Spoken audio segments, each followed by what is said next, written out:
Tunaendelea na maliasili na utalii. Swali la Mheshimiwa Goodluck Mlinga, tafadhali.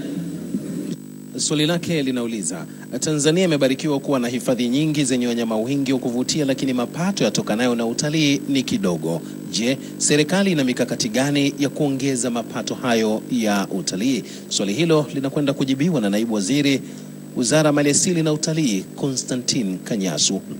Waziri Maliasili na Utalii, Mheshimiwa Constantine Kanyasu, tafadhali. Mheshimiwa Spika, kwa niaba ya Mheshimiwa Waziri wa Maliasili na Utalii, naomba kujibu swali la Mheshimiwa Goodluck Asifu Mlinga, mbunge wa Ulanga, kama ifuatavyo. Mheshimiwa Spika, sekta ya utalii imeendelea kukua mwaka hadi mwaka. Mathalani, idadi ya watalii imeongezeka kutoka 1,137,182 mwaka 2015 hadi kufikia watalii 1,505,702 mwaka 2018. Katika kipindi cha mwaka 2018 pekee, sekta hii imechangia katika uchumi wa nchi dola za Kimarekani bilioni 2.4 sawa na takriban trilioni 5.4. Sekta hii imechangia kwa wastani 17% ya pato la taifa na 25% ya fedha za kigeni. Aidha, inatoa ajira za moja kwa moja na zisizo za moja kwa moja milioni 1.6. Hata hivyo, kiwango cha mchango wa sekta hii bado ni kidogo kilinganisha na rasilimali tulizonazo. Mheshimiwa Spika, kutokana na hali hiyo, wizara yangu imeendelea kutekeleza mikakati mbalimbali inayolenga kuongeza idadi ya watalii wanaotembelea nchini na mchango utokanao na sekta hii.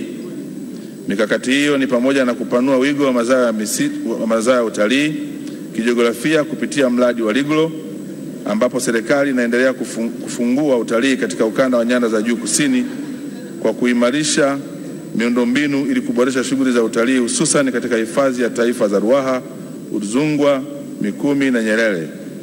Aidha, serikali imeanzisha hifadhi mpya za taifa 6 ambazo ni pamoja na Burigi Chato, Ibanda Kerwa, Lumanyika Karagwe, Mto Ugala, Nyerere na Kigosi.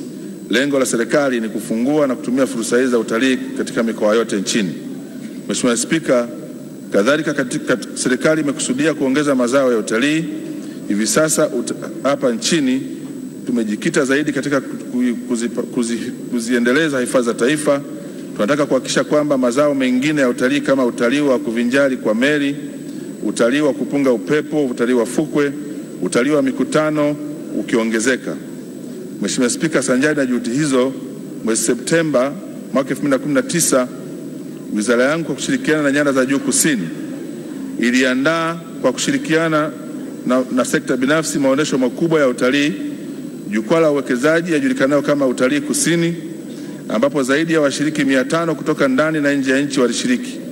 Vile vile mwezi Oktoba 2019, wizara iliandaa onesho la kimataifa la utalii la Swahili International Tourism Expo lililohusisha wafanyabiashara wakubwa wa utalii takriban 400, mawakala wa kimataifa 200 kutoka ndani na nje ya nchi.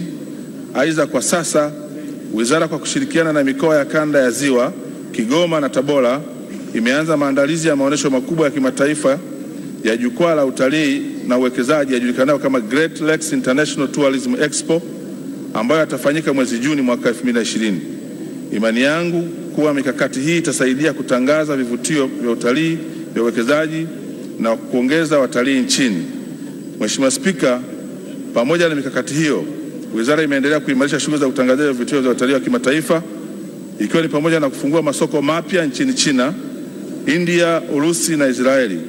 Aidha, katika kudhibiti upotevu wa mapato ya serikali, wizara imekamilisha ujenzi wa mfumo funganishi wa kielektroniki kwa ajili ya kusajili na kutoa leseni na kukusanya takwimu sahihi.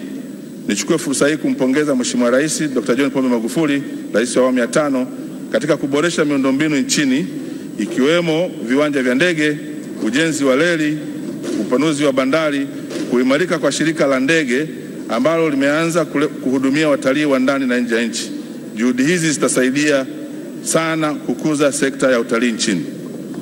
Mheshimiwa Mlinga. Asante sana Mheshimiwa Spika. Mheshimiwa Spika, naomba niipongeze serikali kwa dhati kabisa kwa juhudi zake za dhati za kuboresha utalii katika nchi yetu. Na Mheshimiwa Spika, kama mbunge nimesikitishwa na kauli za baadhi ya wabunge wa upinzani kubeza juhudi za serikali za kuboresha utalii na kuchochea kwa kutumia wasanii wa ndani.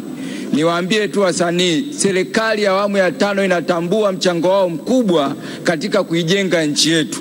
Kwa hiyo iwapuuze, au hii ni tabia yao na ndivyo walivyo. Mheshimiwa Spika, swali langu namba 1.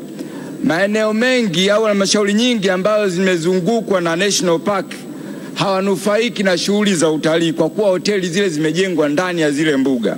Sasa je, Mheshimiwa Spika, serikali haioni sasa imefika wakati wa kuweka utaratibu wa kujenga hoteli zile za kitalii nje ya zile hifadhi ili wananchi wa maeneo yale waweze kunufaika kama kodi na vitu vinginevyo? Swali namba 2.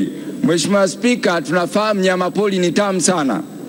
Mtalii anapoona akatamani na akala itavutia watalii wengi sana kuja, hasa wa ndani.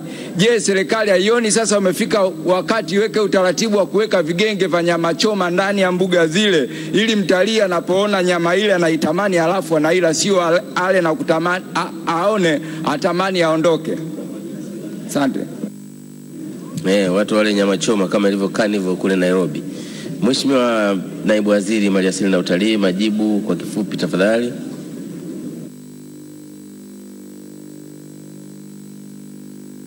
Mheshimiwa Spika, kwa niaba ya Mheshimiwa Waziri wa Maliasili na Utalii, naomba kujibu maswali mawili ya nyongeza ya Mheshimiwa Goodluck Mlinga kama ifuatavyo. Kwanza, Mheshimiwa Spika, naomba kwa kipekee kabisa nitumie nafasi hii kumpongeza Mheshimiwa Mlinga. Watu wengi wanapomuona hapa bungeni huwa wanafikiri ni mtu wa vituko, lakini Mheshimiwa Spika, naomba nikuhakikishie Mheshimiwa Mlinga ni mfuatiliaji mkubwa sana wa masuala ya kuhifadhi, lakini na masuala ya kiuchumi yanayohusu wananchi wake na halmashauri yake. Kwa nampongeza sana Mheshimiwa Mlinga. Mheshimiwa Spika, ni kweli kwamba hivi karibuni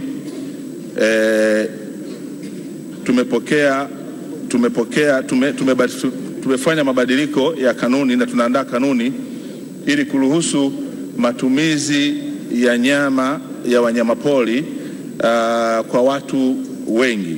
Na katika kufanya hivyo tunapitia upya kanuni ili tuweze kuruhusu uwindaji wa ndani, lakini pia kufunguliwa kwa mabucha ambayo yatakuwepo katika maeneo mbalimbali na kuyasajili. Kwa taratibu hizo zitasaidia pia kuhakikisha kwamba nyama hii ya wanyamapori inapatikana katika maeneo yote yaliyoko katika hifadhi na maeneo mapori ya akiba ambapo wafanyabiashara watataka kupeleka nyama hiyo. Mheshimiwa Spika, katika swali lake la pili, Mheshimiwa Mlinga anataka kujua maoni ya serikali ni kwa nini hoteli zisijengwe nje ya hifadhi. Nakubaliana na Mheshimiwa Mlinga kwamba hivi sasa kwa mfano katika hifadhi ya taifa ya Serengeti nafasi ya kujenga hoteli ndani zimejaa, na uzoefu tulionao ni kwamba kadiri hoteli nyingi zinavyozidi kujengwa ndani ndivyo uharibifu wa mazingira unazidi kuondoa ule uhalisia wa hifadhi yenyewe ya Serengeti. Na tumekubaliana kwa sasa kwamba wawekezaji wote wapya tutawapeleka nje ya hifadhi ya Serengeti na hifadhi zingine za taifa ili kuvutia pia wananchi wanaozunguka maeneo hayo kuweza kujishughulisha na biashara ndogo ndogo moja kwa moja na hoteli hizo. Kwa hiyo tunauchukua huu kama ushauri, ingawa hauwezi kutumika hivyo katika hifadhi zote kwa sababu ziko hifadhi ambazo bado zina nafasi ambazo zimetengwa kwa ajili ya uwekezaji. Asante sana Mheshimiwa Spika.